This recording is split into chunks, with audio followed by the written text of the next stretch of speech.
Salut mes chers zéros, j'espère que vous que vous allez bien. Je voulais faire un petit sujet, on a déjà parlé de lumière sur Octane, mais là je voulais faire un petit sujet, comment je l'ai appelé, comprendre l'Octane Light Tag sur C4D.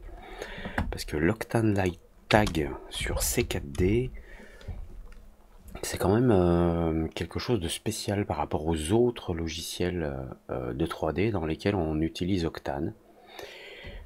Sur Cinema 4D, regardez, c'est vraiment un space quoi. Alors autant je comprends que Otoy, les développeurs de Octane, aient choisi de faire comme ça, c'est-à-dire de prendre des lumières de base de C4D, de rajouter un tag pour rajouter des propriétés à cette lumière. Autant ça peut être perturbant parce qu'on a un seul Octane Light Tag qui permet de faire plein de choses dans des contextes qui sont différents. Pour que vous compreniez ce dont je vais vous parler, c'est qu'on a cette bizarrerie qui est, par exemple ici j'ai créé un spotlight, c'est-à-dire je suis allé dans Object, Light, Octane, Volumetric Spotlight. Donc il me crée là en haut de la liste un spotlight C4D avec un tag Octane Light Tag Expression, qui est le tag basique, on n'en a pas d'autre. Si je fais un clic droit ici et que je vais dans extension C4D, on a un seul Octane Light Tag. J'aurais pu cliquer un petit peu plus à côté. Extension C4D, Octane Light Tag. On en a un seul. Et les propriétés de ce tag, ben, elles changent suivant l'objet dans lequel on le met. Alors pour que vous compreniez bien le truc et le fait que je souhaitais faire une petite vidéo à ce sujet parce que ça peut être déroutant pour ceux qui viennent d'un autre logiciel de 3D, et bien sur 3ds Max par exemple, quand vous créez un spotlight Octane, c'est un objet que seul Octane voit dans la scène. Ça n'est pas une lumière de base, alors peut-être que vous n'êtes pas familier avec Cinema 4D, mais on a cette petite interface à droite là. On va dans le plus pour généralement créer donc des objets. On va dans la section lumière et là on a une liste où on peut choisir des lumières photométriques, standard, Octane, Arnold. Et si je prends une lumière Octane là, alors si je prends une Octane Light, je la trace à l'écran. Voilà, et ça c'est un objet Octane. Maintenant je vais dans l'onglet de modification.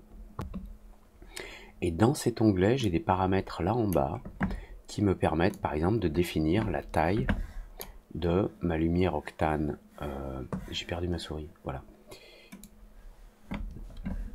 Voilà. Donc ça c'est une Area Light de Octane.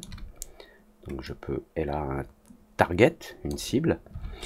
Et là j'ai un autre type de lumière Octane. Donc je reviens dans la création, dans le module lumière Octane.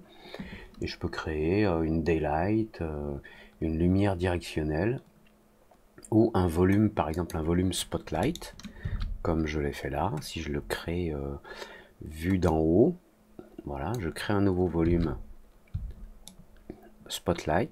Et ce spot là sur 3ds Max, c'est un objet, quand on va d'ailleurs dans la modification de l'objet c'est sélectionné, il s'appelle Volumetric Spotlight underscore 002 puisqu'il y en avait déjà un, et c'est simplement un objet avec des paramètres qui sont propres à Octane. C'est-à-dire que les autres moteurs de rendu ne tiennent pas compte de cet objet parce qu'ils ne savent pas quoi en faire, notamment dans 3ds Max. Donc c'est vraiment une lumière à part entière, et dans 3ds Max, quand on veut créer une lumière Octane, c'est un objet Octane. C'est vraiment un objet Octane. C'est pas un objet 3ds Max qui serait une lumière conique, plus des paramètres qui feraient que Octane va le prendre en compte. Et dans Cinema 4D, c'est vraiment l'inverse, c'est-à-dire que dans les objets ici de Octane, quand vous créez des lumières, par exemple prenons une Octane Direct Light, voilà, il me crée une Direct Light. Je vais juste la déplacer verticalement pour qu'on la voit. Et en fait, il s'agit d'une Direct Light C4D plus un tag Octane Light. Le deal ici, c'est que si dans mon moteur de rendu, je lui dis que je veux le moteur de rendu standard et que je fais un rendu de la vue, mes lumières, elles fonctionnent ici.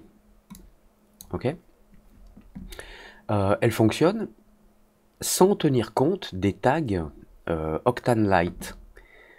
Si je me mets en physical, render view, c'est un peu plus long, mais ça marche. Si je coupe le direct light, que je refais un calcul, ça marche, le spot marche. Et maintenant, quand je vais dans Octane Render, et que je fais un rendu Octane, le volumétrique se met en place parce que c'est des paramètres complémentaires qui sont rajoutés par ce tag. Dans les autres, la majorité des autres logiciels de 3D, quand vous utilisez Octane, ça marche pas comme ça. Octane a ses propres objets pour éclairer. Donc la bizarrerie ici, c'est que si par exemple je crée une lumière Area Light, plutôt classique dans Cinema 4D, on va dire. Je crée une Area Light que je vais tourner, voilà, comme ça. Et quand on va dans le tag de cet Octane Light, en fait ça s'appelle Octane Light, et si vous regardez l'icône, c'est un Light Object. L'icône du Spotlight, c'est un Light Object aussi, mais en mode Spotlight. Donc en fait, si vous voulez, c'est le même objet de base, ici. Vous voyez, enfin, je ne sais pas si vous voyez en petit, là, quand je mets ma souris là au-dessus, il affiche Light Object. Quand je mets ma souris, il affiche Light Object. Les icônes changent, mais c'est un petit peu la même chose quand on va dans le menu Create Light, Light, Spotlight, Target Light, Area Light. Ce sont des lights, c'est toutes les mêmes en fait, sauf que quand vous sélectionnez une light avec les propriétés Cinema 4D, ici vous avez le type. Et si vous changez le type, si vous passez de Omni, Spot, Infinite, Area, Parallel Spot, voilà, ça reste une light. Mais la bizarrerie, c'est que donc sa représentation géométrique, notamment à l'écran, ici j'ai un spot, si je le transforme en Area, hop, j'ai un rectangle. Je vais annuler, je le garde en spot. Si je vais voir son tag Octane Light, vous voyez ici qu'on a le Power, et on a le Light Medium, directement. Si je vais dans cet Octane Light qui est rectangulaire, là, donc celui qui est en haut, si je vais dans son tag Octane Light, on a Power, Temperature, Texture, Distribution.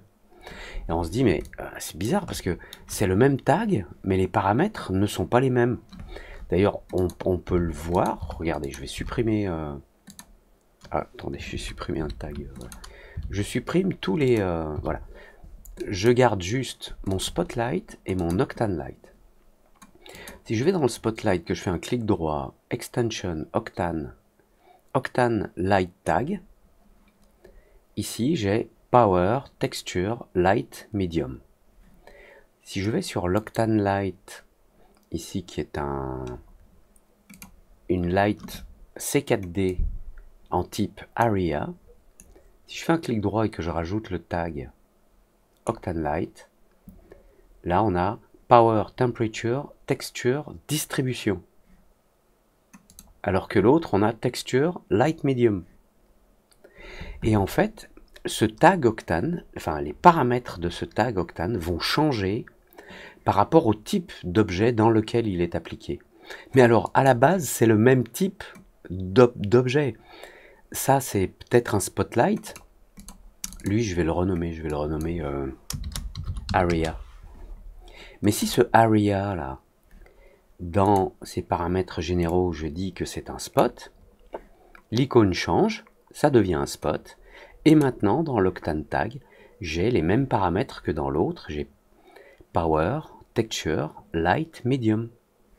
Et dans l'autre, j'avais Power, Texture, Light, Medium. Donc en fait, quand vous créez directement des lumières À partir du menu Octane, Daylight, non, Area Light, Targeted, iOS volumétrique, Analytics, Direct Light, ce sont d'abord des lumières cinéma 4D, ensuite suivant le type, par exemple un spot parallèle, suivant le type, dans le tag vous allez avoir des informations différentes. Regardez là on a Power, Temperature, Texture, Distribution, Light, Medium.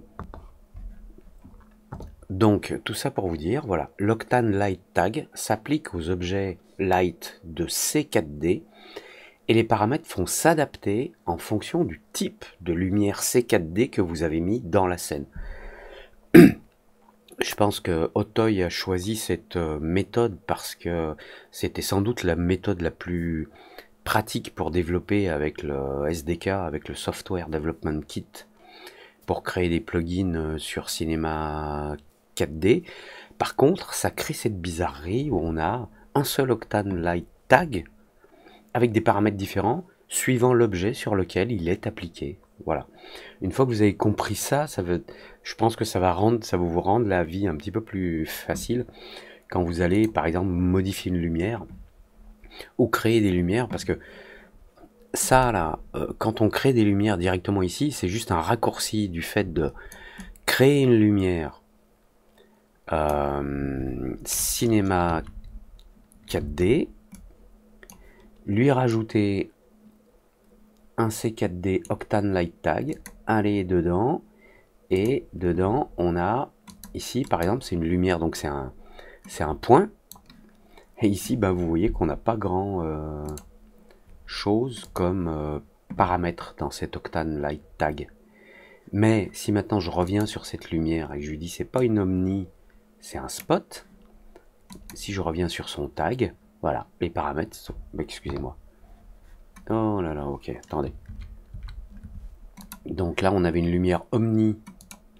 On a très peu de paramètres. Main, Tune Light, Motion Blur. Si cette lumière, vous allez dedans et que vous la transformez en spot, maintenant, dans le tag Octane, vous avez plein de paramètres qui n'étaient pas là avant parce que ils ne pouvaient pas corroborer les paramètres de la lumière cinéma 4D avec ce qu'il peut faire en tant que moteur de rendu Octane. Une fois que vous avez compris ça, vous serez beaucoup plus à l'aise avec les lumières, notamment les volumétriques, etc. quoi. Voilà, comme d'habitude, abonnez-vous pour la suite, likez pas, commentez si surtout si vous likez pas, enfin si vous cliquez sur j'aime pas, laissez-moi un petit commentaire pour me dire ce que vous n'aimez pas. Et les merci sont toujours les bienvenus. Allez, bonjour chez vous, à tout de suite, ciao.